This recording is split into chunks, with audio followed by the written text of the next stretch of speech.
what will typically happen is you're not going to have a ton of ad spend or budget to support the launch. Or what you're going to want to do is you're going to want to make sure you maximize where you funnel or laser focus the ad spend into the launch. And so by structuring it this way, you really can maximize where your ad spend goes to really help drive sales velocity, get the conversions, and then get reviews and start getting that flywheel in place there. This is sort of our high-level framework for what we do or how we approach the campaign structures themselves. Now, there's a lot going on in this chart, and so let me orient you on what you're looking at here. You read the chart from bottom to top, and you read it from left to right. So in the yellow area, in this yellow arrow, you essentially have all of your exact targeting for your keywords. The exact targeting in general should be highly relevant search terms.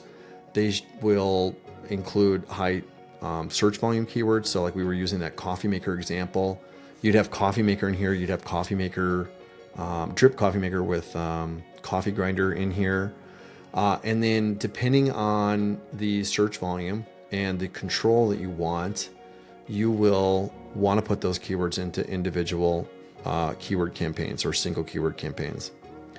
The reason for this single keyword campaign structure, the very basic version is when you put multiple keywords into a single campaign, you're letting Amazon determine where the budget goes for each of those keywords. So in a very simple academic sense, let's say that you created a campaign with 2 keywords.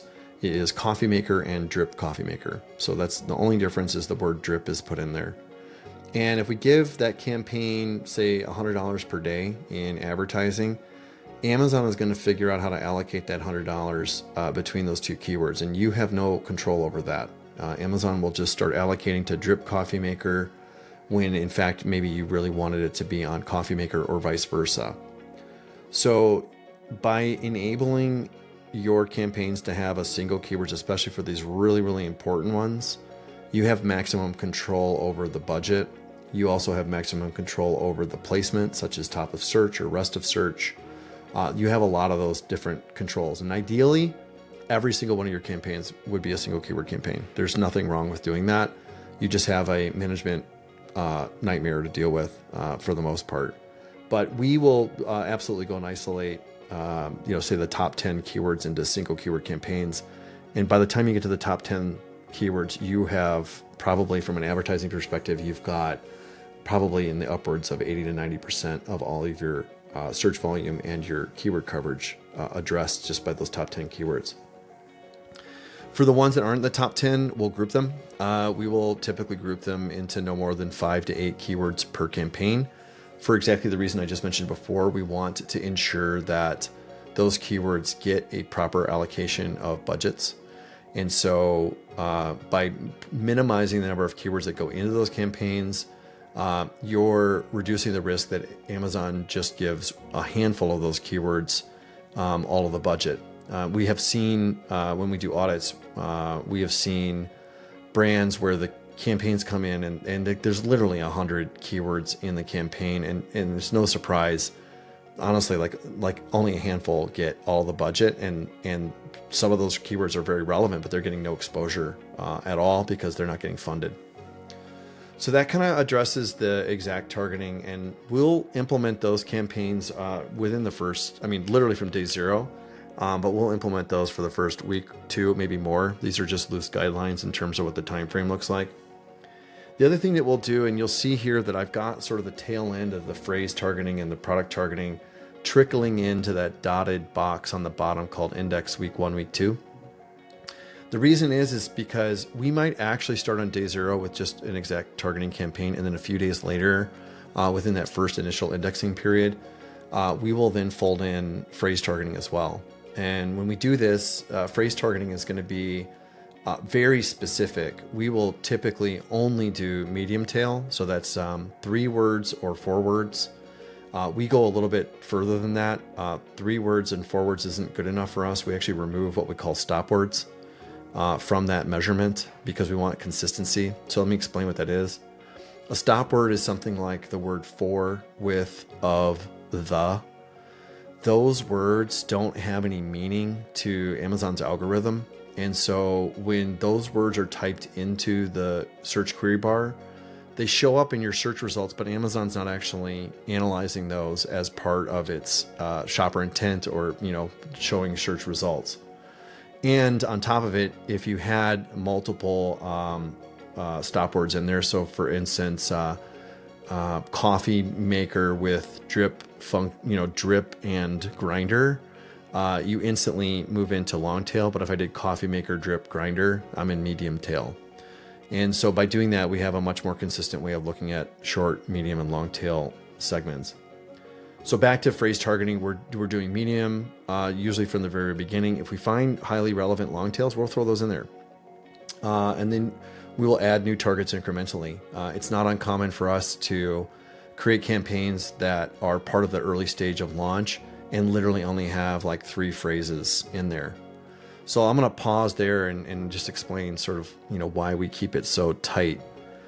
What will typically happen is you're not going to have a ton of ad spend or budget to support the launch. Or what you're going to want to do is you're going to want to make sure you maximize where you funnel or laser focus the ad spend into the launch. And so by structuring it this way, you really can maximize where your ad spend goes to really help drive sales velocity, get the conversions, and then get reviews and start getting that flywheel in place there. Hey, if you're enjoying this content, you're going to love the masterclasses that we host on a regular basis. We've got over 1,000 members in our private community, and over 400 of them are already doing over $1 million. We regularly host masterclasses with hundreds of students, and you can find out more below. Join us. So on the orange piece too, as part of our research that I was talking about before when we're doing the competitor research and the keyword research, we'll actually also include product targeting. And this can be really tricky for a lot of sellers because Amazon gives you a lot of tools to be able to do product targeting. Like for instance, you can target your competitors in your niche and they can get pretty refined. They can get pretty detailed in that category level. The problem is what we find is that the data is kind of junky and it doesn't always map your product exactly to the right one that will help convert. So what we do as part of our process when we're looking at these competitors, we will find the ones that are most similar to ours. So let's take the drip coffee maker with a grinder as the example. We will only target other coffee makers that are drip and have a grinder, period. We will then go further and we will try to only target those that have a higher price point or a lower rating. And the reason we do that is it's going to drive more conversions and it gives you more ad coverage. So if we've got a long list of those products, let's say we've got 20 or 30 of those, you can consume your budget by doing product targeting that way. So we might just add those targets incrementally, but we're really trying to focus on the ones that are lowest risk possible. And let me just see if there's any questions or anything coming up here.